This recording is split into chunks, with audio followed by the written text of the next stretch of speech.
And now, recorded from deep within the Savage Sanctorum, this is the Mega Powers Podcast with Ace and Mike. Ladies and gentlemen, and everyone else, welcome to the Mega Powers Podcast with me, Ace Fanini, and my tag team partner, the main man, Mike, the King of Kings and Lord of Lords, but only in some parts of Ethiopia, White. Mike? Hey, how's it going, everybody?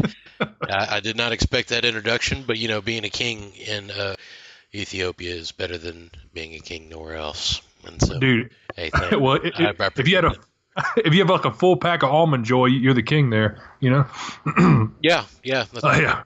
You know, I was just at the bar talking about this with somebody the other day, and we were wondering, you know, whenever we were kids, you know, it's like if you didn't eat all your dinner. I don't know if your mom ever did this, but you know, it's like you know, there's kids starving in Ethiopia. Why aren't you eating that? You know? Yeah.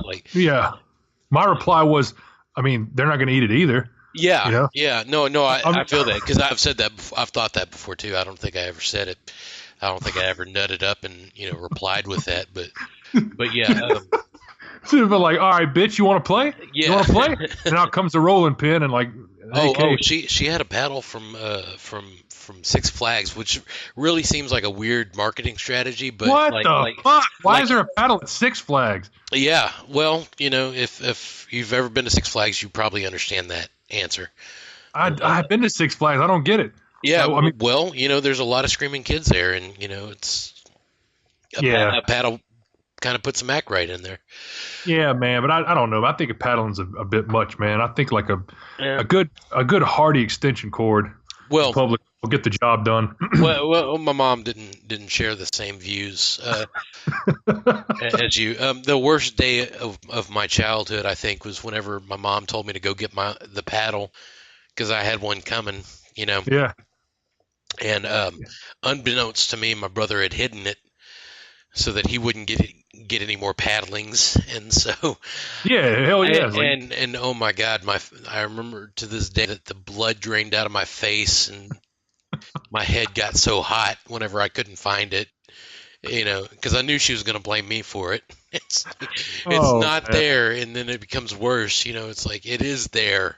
I know it's there, you know. Dude, I have a similar story to that, except it was about 5 years ago, and it involved Backpage. But I'll tell you this: there was a lot of blood rushing to a head. I'll tell you that. Oh, I hear that. Yeah. Well, I'll tell you this, bro. I'll tell you this. But before we get into anything, tonight is the movie podcast, dude. Tonight's the movie cast, bro. Tonight we're going to talk about a movie. This is, you know, since we jump around to different things as a pop culture, you know, we were going to do a podcast which consisted of a whole lot of different shit. But apparently you can't fit a whole lot of that into an hour. Our first podcast, I think, was like 2 fucking hours, man. And it had everything. It was all over the place, you know? I think all of them have been around 2 hours so far. Yeah. Well, what we started doing now is kind of like cutting them into different sections. And whenever we post them, it's like one's 20 minutes or 30 minutes, one's 15 to 20 minutes, kind of, you know, giving people, if they want to listen to something, then kind of catch it next time when they leave off. You know what I mean? Because there's some long ass podcasts. We do everything but the kitchen sink, you know? I mean, it went from like, what was the last one was 2 hours, and it started off with G.I. Joe's kicking ass on the fucking Statue of Liberty. Remember that? Yes. It's like, G.I. Joe, Cobra! You know, that was a crazy moment. It's still amazing. I could talk about that for another 2 hours. I could too, bro. Yeah. Oh man! By the way, dude, even though we're doing another movie tonight, I gotta say that's still fresh in my mind as one of the greatest movies ever made. Period. Do you agree? Which one? G.I. Joe, the animated movie. Yeah. Shit. As a kid, bro, man, that was my shit, man. What? The G.I. Joe movie, like I watched it so many times, and like I rented it 2 or 3 times. Yeah, I would imagine, because back then, you know, you didn't just have something on VHS, you know. Fuck no, dude. Like speaking of movie rentals, days I sincerely wish we're still here, dude. I sincerely miss from the bottom of my heart. Honestly, what movie would you say that you rented the most when you were a kid? I'm gonna say for between 5 and 10 years old. What do you think that you repeatedly rented more than once? Because I already know what I rented, bro. Oh, and it's one of the corniest fucking things on earth. Go ahead. No question. Transformers the movie. Okay. No, hey, bro, that's one of the best answers I've ever heard. Yeah. If you're like, well, I was a big fan of El St. Elmo's Fire, then I'd have to cancel this podcast. But I mean, What the? which Not only was I not a fan, I think I'm the only other person on this planet that remembers St. Elmo's Fire. Yeah. Oh man. Yeah. I'm just kidding. Dude, honestly, that was the first 80s movie that popped into my head. I could have said anything. I could have been like, if you watched Fast Times at Ridgemont High, fuck you. No, those are all good movies, actually. You know what? Uh-huh. Uh-huh. Actually, that's funny because I was thinking of the Hospital show, TV show. Hospital? Was that the name of it? No, it was St. Elsewhere. Oh, yeah. I was thinking of that whenever you said St. Elmo's Fire, which, wow. Okay. And it wasn't until you said, I was about to correct you whenever you said that movie. I was like, well, that was not a movie. Wow, dude. Yeah. Dude, with St. Elmo's Fire, we were pretty much riding a paper boat on top of the sewage pond. And you definitely decided to dive in and start digging for another well. Whenever we went to St. Elsewhere, huh? Go ahead and tell me what movie you rented quite a bit, but I want to address something. Okay. Okay. Sure thing. I think that I rented the most, and people that know me and my family at the time, they can pretty much support this. The movie that I rented the most from the library and from the video store was the '60s Batman movie, bro, with Adam West and Burt Ward, hands down. Good choice. Yeah. I mean, dude, I swear to God, bro, for my money, I don't think it gets better than Cesar Romero. He's definitely better than Jared Leto. But anyway, I would say that's just my opinion, but we both know that's correct. Anyway, what did you want to make an announcement about? Not really an announcement. I just wanted to address something. One of your friends, and I'm not going to name names or anything like that. Yeah. Happened to. I was reading on our Mega Powers page. Yeah. And my authenticity about my fandom of Animaniacs came into question. Oh yeah, I know you're talking about. Yeah. Dude, she started grilling, bro. What happened? Yeah. Well, that's a touchy subject right there because I take my Animaniacs seriously. Okay. Yeah, bro. As you should. Yeah. And I don't know. I really don't know how to express how I watched them originally and not through Netflix or Amazon or anything like that. Well, would you like me to address this right now? Just want to throw out some things. I remember the backup features. A lot of people only remember Animaniacs. I remember Pinky and the Brain started with Animaniacs. I remember there was that little kid that kept asking why. Mindy and Buttons. That was the name of that segment. Yes. The other day I came across on Facebook where it says remember on this day, or whatever on this day, from about 2 years ago, where I had started Brett on watching Animaniacs, and I almost shared that, to show as proof that I was aware of the show at least 2 years ago. Yeah, but some just stopped me there. I understand. No, this definitely struck a nerve. You know what? Let me go ahead and call this person out real quick because I don't think they would mind. Brittany, you crossed the line. You crossed the line when you tested Mike's knowledge about Animaniacs, and now I don't know if there's any turning back. I can't speak for Mike, but he's very concerned, and he just wants you to know that he knows his Animaniacs. So you need to check yourself before you riggedy wreck yourself. Am I right? Is that right? Yeah, dude. I mean, I'm not sure about wrecking. That sounds really exhausting. And I've got a busy schedule going. Okay. A good time to mention that not only am I a part of an improv group, but I'm gonna be in a play in October. So, really, yeah, I really am. It's called Witness for the Prosecution, I believe, and my part has just enough lines so that I'm still in the play and not in the audience. Thank God. Yeah. Thank God. We're moving up, man. It's a good start, man. It's a good start. Weren't you originally like the theater's janitor? And then kind of climbed. That's what I was aiming for. And then I saw somebody that had a paragraph, and so I choked him out, Yeah, and you were like real quick, stuffed him back in their car. And I said, "Hey, that guy said I could have his role." Oh man. Look. Yeah. It's like what he did. Where is he now? He left. You want to join him, motherfucker? You want to see where he is? I'll fucking show you where he is, bitch. Come. That's right. He's swimming with the fishes. Yeah. Actually, I think my real response would be, I said. What I said was, bitch. So anyway, but back to what I was saying earlier. Mm-hmm. I hope Brady doesn't take. I hope she's still a fan of ours after this. But yeah, kind of had to set her straight because she's out here making false claims in the street and shit. And motherfuckers will knock you off for that. Yeah, I mean, do I need to burp some Mozart or something? No, like that? No. We're gonna save that for another podcast. Okay. I think we're already like 15 minutes in and we haven't done anything. So, but before we do this, before we get into the podcast to the movie that we're going to be talking about tonight in depth, a movie that you and I fucking love and pretty much know front to back, and a good friend of mine, Chase Ward, also knows this movie front to back. So I dedicate this podcast to him. Yeah. As well.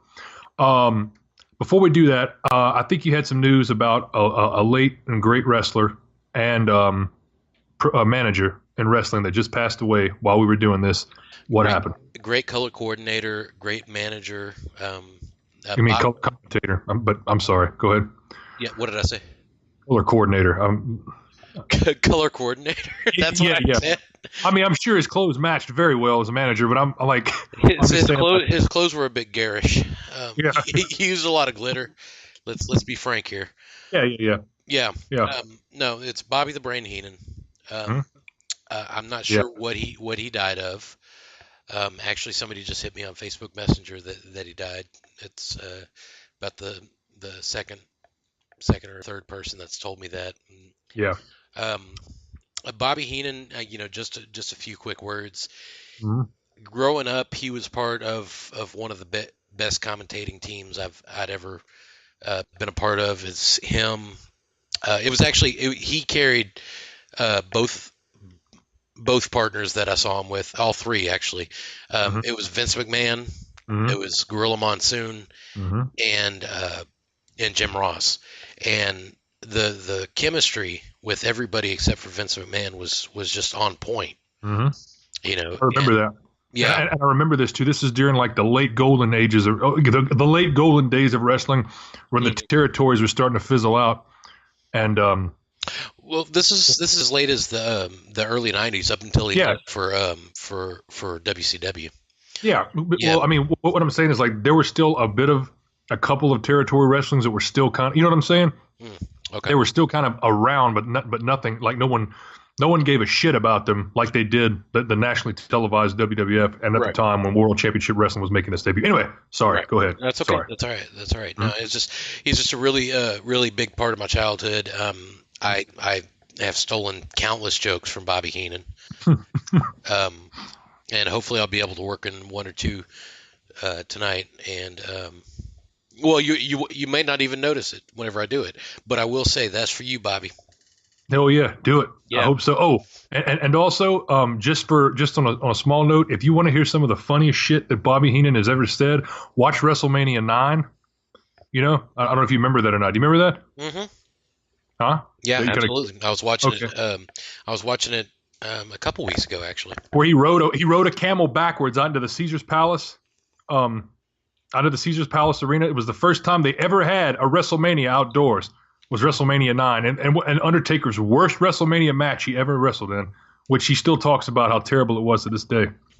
Well, but, they knew going in who John Gonzalez was. They knew who that was. It's not like he was going to pull out a great match out of his ass.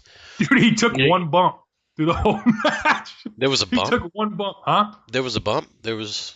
One bump, dude. He took one bump, and it was... I've seen the Great Khali take it, like... I don't know. Great Khali has sneezed, and I gasped more than this dude. I disagree. I believe that several bumps were taken, but they were backstage, and they were preceding the match. And the match was so bad that Undertaker died during it. But how many times is that? Like 6 or 7?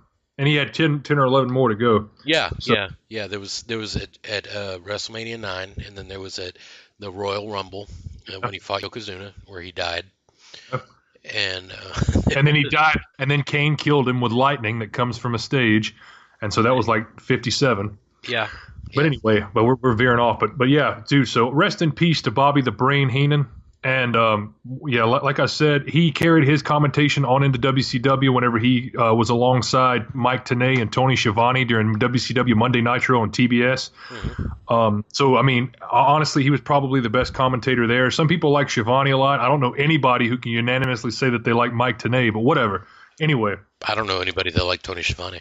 I really he has his own podcast. I'll give him that. So maybe I hope if people listen to it, I figure they like it. I don't know. Fuck, man. Now I'm talking out of my ass. I'm trying to be generous to somebody I don't even know. Fuck you, Tony Schiavone. Anyway, fuck Tony Schiavone. Yeah, fuck you, fuck you, Tenay Schiavone. And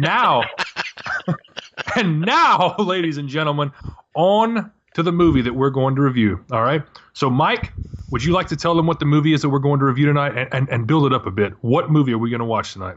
What year? What year did it come out? I believe this classic tale came out in 1988, or let me see, 1989. Let me check on that. I think it was 89, but I might be wrong. Well, I'm about to get the final word on that because I'm looking it up right now, but. We've done some epic. It's a good job we did research before the podcast. Anyway, go ahead. Well, my research included watching the movie, so. Well, I can also do that in my head. The classic movie we are talking about today came out in 1989.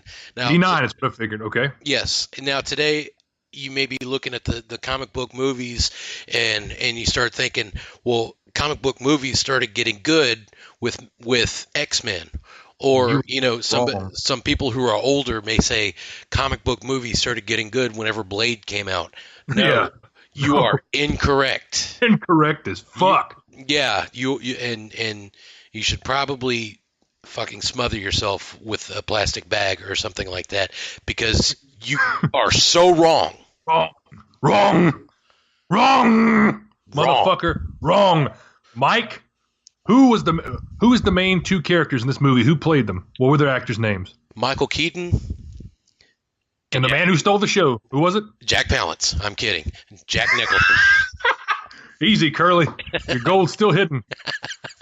But Jack Palance was in this movie. Ladies and gentlemen, we are talking about one of the greatest movies ever made with all the greatest one-liners. For the time, it is a fucking immortal movie. Mike, what movie are we talking about? We're talking about Batman. Batman, motherfucker! 1989 Batman. One of the greatest movies ever made. Still immortal to this day. The quotes in my head are still phenomenal. I don't know where Jack Nicholson pulled this role out of his ass. And some people now honestly are like, well, he's kind of a corny joke. Fuck you, all right? Jack Nicholson is one of the greatest people to ever play the Joker. And if he's not as good as Heath Ledger, and I'm not taking anything away from Heath Ledger because Heath Ledger was a great Joker. If he's not as good as Heath Ledger, he's second place. Period. Jared Leto doesn't hold a candle. Nothing, dude. Jack Nicholson, what does he have over Jared Leto? He doesn't look like he bought his clothes at Hot Topic. He legitimately plays he legitimately plays the character that he's supposed to be. He started out as a mobster and did a complete transition over into the Joker. And the two are so different, so completely different whenever he was Jack Napier and whenever he was the Joker. But we'll talk about that in a minute. Huh? I'd say he edges out Heath Ledger just because he did everything Heath Ledger did and he lived after it. Yes, true. Only difference. Well, true.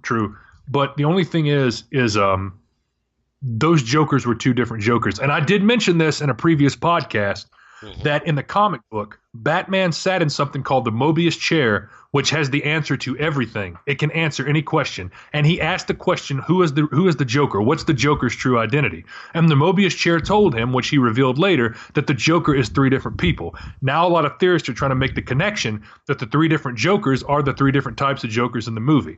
Now we know for a fact, we'd like to think that 2 of the Jokers are Jack Nicholson's Joker, who was the mobster who actually has a backstory and started out as a mobster and then became the Joker. And then we have Heath Ledger's Joker, who has no alias, no fingerprints. Remember, there were no tags. They had nothing on him. They don't know who the hell he is.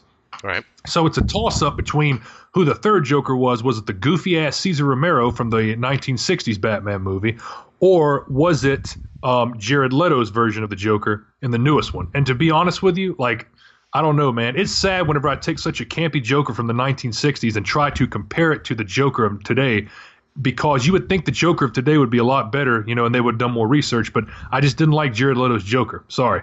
A lot of blood on the dance floor fans are probably going to get pissed, but I'm just saying I wasn't a fan. Go ahead. Well, first of all, I don't know what blood on the dance floor is. Well, good for you. God bless your soul. Seriously. Go ahead. Okay. Second of all, I think that Jared Leto's performance was okay. I think that a lot of the ideas that went into his Joker were not. Like the tattoos and everything, he doesn't. Yeah, that's okay. Okay, I've always had a theory growing up. Mm-hmm. Ever since I was old enough to think about shit like this, is that if somebody says, "Man, I'm fucking crazy," okay, they're probably not crazy. They're probably just that's the equivalent of like a lion's roar. They're trying to scare you off a little bit. It's or the people, the chicks, chicks say this. It's like, I'm so crazy. It's you're normal as fuck. You're fucking basic. Yeah, okay? Yes, exactly. That makes it. That's 100% accurate. Yeah, and so if I see somebody that says damage across their forehead. Oh God, dude. I'm like, really? It's so fucking obvious what they're trying to do. To make them a hipster or something? Yeah. Is that what you're? I mean, okay. This is what I'm trying to say. You're 100% right whenever you say that, that basic bitch is like, I'm so crazy. I'm a crazy bitch. I'm a crazy bitch. And you barely stomp your feet and all of a sudden it's like, oh God, PTSD or something. I don't know. But you know what I'm talking about, right? Yeah, I think so. You know what I'm talking about, dude? For every dude out there who knows more than one female, knows at least one female, or a dude too, but I'm speaking from a dude's perspective, knows that one female, I'm not saying all females are like this, but one female at least who has every mental issue in the book, and she will tell you everything, and she'll tell you every medicine she's been prescribed. And she'll be like, I'm crazy. I'm supposed to be locked up, but I'm supposed to be in a mental home. I was locked up and I take Xanax and I take all kinds of antidepressants and I'm on a mood stabilizer. And sometimes I bite my fingernails and then my fingernails bite me. And I don't know what, sometimes I try to put my clothes on in the morning and then I realize I'm actually trying to wear the actual dresser drawers. You know what the fuck I'm talking about, dude. I totally do. Yeah, dude, and it's a big fucking attention thing. It's like, oh, look at me, I'm so crazy. Either it's like they want to have the cake and eat it too. They want to be respected and feared, but they also want to have pity upon them. Oh, what a poor soul. It's like no one gives a fuck. Okay, it's like if you were really fucking crazy, you wouldn't be sitting here right now wasting space and taking up time. You know what I'm saying? Especially wasting my time with your bullshit. Give me head or get the fuck out. But the thing I'm trying to get across, and you can't tell me you don't understand what I'm talking about.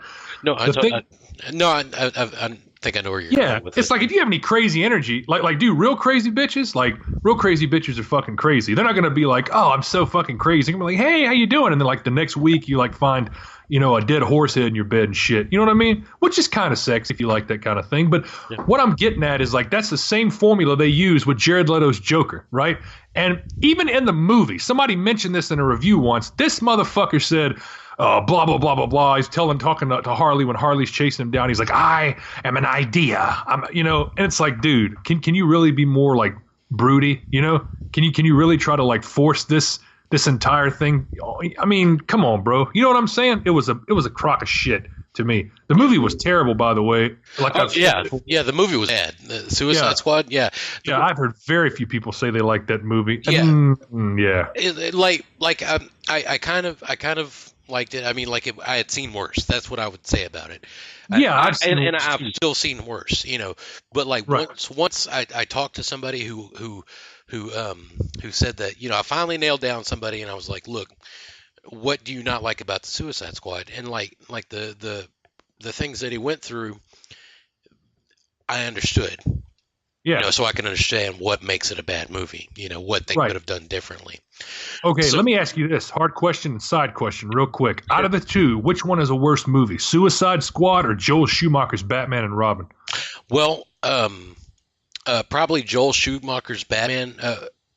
Batman and Robin? Or Yes. Batman Forever? Not Batman Forever, Batman and Robin. I'm kidding.